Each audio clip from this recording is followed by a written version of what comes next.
जय हिंद। आप सबका स्वागत है अपने चैनल शक्ति एजुकेशन पर।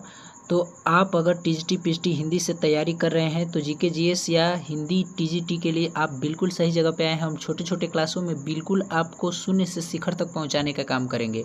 तो पहला क्लास हम लेकर के आए हैं। यहाँ पर हम देखेंगे कि हिंदी साहित्य में पहला लेखन जो शुरू किया वो कौन सा विद्वान थे।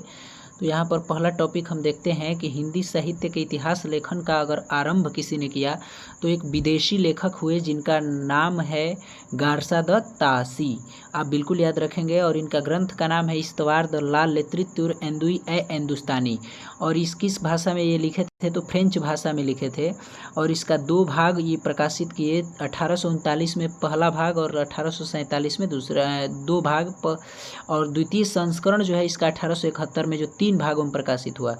तो पहला जो संस्करण था उसका 2 भाग 1839 और 1847 और द्वितीय संस्करण 1871 में प्रकाशित हुआ जिसका 3 भाग था। तो यहाँ से डायरेक्ट क्वेश्चन पूछा जाता है कि द्वितीय संस्करण इनका कब प्रकाशित हुआ तो 1871। इनका ग्रंथ का नाम था इस्तवार द लिटरेत्यूर एंदुई ए हिंदुस्तानी।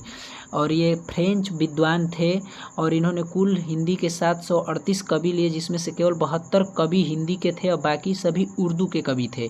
क्योंकि अपने स्टेटमेंट में लिखते हैं कि मैं उर्दू का बहुत बड़ा पक्षपाती हूँ। तो यहाँ पर यह 738 कवियों में 72 कवि ही हिंदी के लिए थे, बाकी उर्दू के। और इनकी कमी क्या थी कि यह वर्णानुक्रम पद्धति पर आधारित था, यानी काल विभाजन इसमें नहीं था। वर्णानुक्रम का मतलब कि जो नाम कवि का है पहला अक्षर उसी लेटर को पहला ABCD अल्फ़ाबेटिकल नाम का जो पहला अक्षर होता है उस तरह से इन्होंने काल विभाजन किया था। तो ये कमी इनकी थी। लेकिन हिंदी साहित्य में अगर साहित्य लेखन का पहला प्रयास किसी ने किया हिंदी साहित्य जगत में तो गारसा द तासी हुए और फ्रेंच विद्वान थे। इनका बुक का नाम याद रखेंगे इस्तवार द लिटरेत्यूर एंदुई ए हिंदुस्तानी। हम वही पढ़ेंगे जो एग्जाम में डायरेक्ट पूछे जाते हैं, सीधी बात नो बकवास। तो यहाँ पर आप बिल्कुल इनको ध्यान रख सकते हैं। ये गारसा द तासी का इमेज रहा। अब आगे देखते हैं अगला टॉपिक में। अब हमारे दूसरे नंबर पे जो विद्वान आते हैं तो दूसरे नंबर पर विद्वान ये हमारे आते हैं जिनका नाम है शिव सिंह सेंगर। भारतीयों में प्रथम प्रयास ये भारत की विद्वान अगर बात की जाए तो हिंदी साहित्य में भारतीय विद्वान के अनुसार हिंदी साहित्य का प्रथम इतिहास ग्रंथ रचने वाले भारतीय विद्वान हुए। क्योंकि पूरा ऑल होल देखा जाए तो यहाँ पर पहले कौन थे गारसा द तासी, लेकिन वो फ्रेंच विद्वान थे। लेकिन हिंदी साहित्य में भारत के विद्वान सबसे पहले शिव सिंह सरोज का नाम आता है। 1883 ईस्वी इनका प्रकाशन वर्ष है और इनका ग्रंथ का जो नाम है यहाँ पर शिव सिंह सेंगर। तो शिव सिंह सेंगर करें शिव सिंह सरोज। तो शिव सिंह सरोज जो थे ये प्रकाशन वर्ष इनका 1883 ईस्वी। इनका जो ग्रंथ था शिव सिंह सरोज और शिव सिंह सेंगर इनका नाम था। तो याद रख सकते हैं ट्रिक से कि शिव सिंह सेंगर शिव सिंह सरोज। सन प्रकाशन वर्ष पूछा जाए तो 1883 ईस्वी।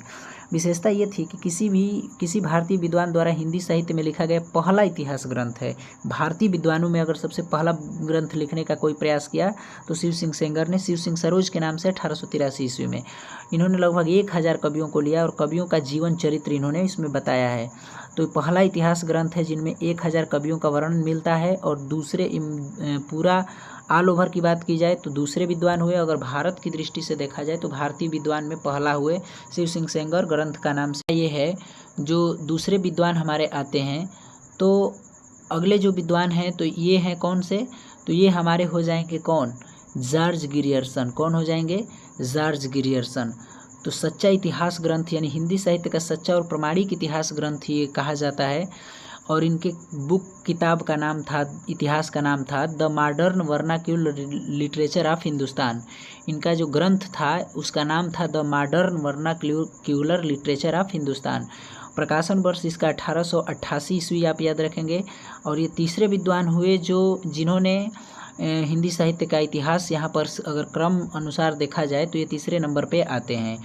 और यहाँ पर अभी हमने 2 विद्वानों का देखा, शिव सिंह सेंगर और गारसा द तासी। शिव सिंह सेंगर और तीसरे जॉर्ज ग्रियर्सन। प्रकाशन वर्ष 1888 ईस्वी इनका याद रखेंगे। बिल्कुल एग्जाम में ये पूछा गया है कई बार। एशियाटिक सोसाइटी ऑफ बंगाल से पत्रिका में प्रकाशन हुआ था। भाषा इनकी अंग्रेजी थी। तो जॉर्ज ग्रियर्सन ने हिंदी साहित्य को भारतीय भाषाओं और साहित्य का गहन अध्ययन कर ऐतिहासिक प्रमाणिक ग्रंथ प्रस्तुत किया था। कौन, जॉर्ज ग्रियर्सन। इनका बुक का नाम, ग्रंथ का नाम था the modern vernacular literature of Hindustan. तो आप बिल्कुल इनको याद रख सकते हैं। 1888 इनका था। अगर जॉर्ज ग्रियर्सन की विशेषताओं की बात की जाए तो इन्होंने पहली बार, यहाँ पर आप देख सकते हैं कि पहली बार काल विभाजन और कवियों का काल क्रमानुसार वर्गीकरण किया।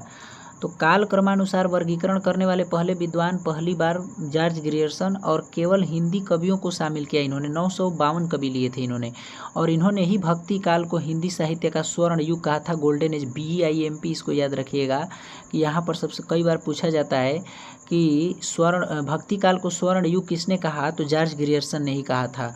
और the modern vernacular literature of Hindustan इनकी रचना है, तो आप बिल्कुल इन्हें याद रख सकते हैं। अब जॉर्ज ग्रियर्सन के बाद हम आगे देखते हैं, यहाँ पर अगला जो हमारे महत्वपूर्ण कवि जो हुए, तो अगले महत्वपूर्ण कवि यहाँ पर विद्वान जो हुए, मिश्र बंधु। कौन हुए? मिश्र बंधु। आप इनको याद रख सकते हैं, ये तीनों सहोदर भाई थे। कौन कौन? गणेश बिहारी, श्याम बिहारी, सुखदेव बिहारी। गणेश बिहारी, श्याम बिहारी, सुखदेव बिहारी। मिश्र बंधु विनोद नाम से इनका ग्रंथ अपने ही नाम पर इन्होंने प्रकाशन किया, और कुल 4 भाग, इसको प्रथम 3 भाग 1913 में ही प्रकाशित कर दिए, चौथा भाग 1934 में प्रकाशित किया।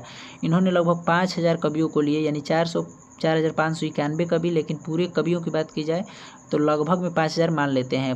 पद्धति इनकी काल क्रमानुक्रमीय पद्धति थी। तो कालानुक्रमीय पद्धति जो थी ये थोड़ा सा उससे महत्वपूर्ण हो जाती है गार्सद तासी से, क्योंकि इन्होंने कालानुक्रमीय पद्धति को अपनाया था। तो इनका ग्रंथ का नाम मिश्र बंधु विनोद। तो आप याद रख सकते हैं कि जो मिश्र बंधु हैं तो मिश्र बंधु विनोद लिखे हैं। 4 भाग में प्रकाशित हुआ। पहला 3 गो भागवत तो 1913 में प्रकाशित कर दिए, लेकिन चौथा भाग जो है 1934 ईस्वी में प्रकाशन किए। कवियों की संख्या में आप याद रख सकते हैं 4591, यानी 5000 लगभग में, और कालानुक्रमीय पद्धति थी। तो ये मिश्र बंधु हैं, जो तीनों सहोदर भाई गणेश बिहारी, श्याम बिहारी, सुखदेव बिहारी के नाम से। सबसे विशाल संग्रह की बात की जाए तो इसमें मिश्र बंधु सबसे विशाल और महत्वपूर्ण काव्य संग्रह इन्होंने इसमें कवियों का लिया है। अगले विद्वान की हम बात करते हैं, तो यहाँ पर और अगले जो महत्वपूर्ण यानी कि हिंदी साहित्य का रीढ़ की हड्डी यानी कि मील का पत्थर इनकी रचनाओं को साबित किया जाता है, और ये बहुत ही प्रसिद्ध आलोचक के रूप में भी, निबंधकार के रूप में भी यहाँ पर ये उभर कर सामने आते हैं, और हिंदी साहित्य में बहुत ही महत्वपूर्ण इनका योगदान रहा है। इनके ही कथन बार बार पूछे जाते हैं। तो इनका इतिहास ग्रंथ हम देखते हैं, तो इनका इतिहास ग्रंथ जो था हिंदी साहित्य का इतिहास सन 1929 ईस्वी में शुरुआत में हिंदी शब्द सागर की भूमिका के रूप में हिंदी साहित्य का विकास नाम से छपा। तो ये कई बार क्वेश्चन पूछा जाता है, प्रीवियस ईयर क्वेश्चन पेपर में आप देखेंगे कि किसकी भूमिका में, तो हिंदी शब्द सागर की भूमिका में हिंदी साहित्य का इतिहास के नाम से 1929 में इनका ग्रंथ जो है प्रकाशित हुआ। और ये पद्धति विधेयवादी पद्धति, सबसे वैज्ञानिक पद्धति और सबसे सफल पद्धति अगर मानी जाए तो विधेयवादी पद्धति को माना जाता है। कालानुक्रमीय पद्धति, वर्णानुक्रमीय पद्धति, उन सभी से महत्वपूर्ण विधेयवादी पद्धति होती है। और विशेषता है कि इस ग्रंथ में साहित्य को सामाजिक, ऐतिहासिक और मानसिक परिस्थितियों के आधार पर समझाया गया है। इस ग्रंथ को लोगों को सामाजिक और ऐतिहासिक और मानसिक परिस्थितियों तीनों का निचोड़ इसमें है। और आचार्य रामचंद्र शुक्ल हिंदी साहित्य का इतिहास का सबसे सर्वप्रधान ग्रंथ माना जाता है, जो वैज्ञानिक दृष्टि से समझने की दिशा दी इन्होंने, और वैज्ञानिक दृष्टि समझने की दिशा दी।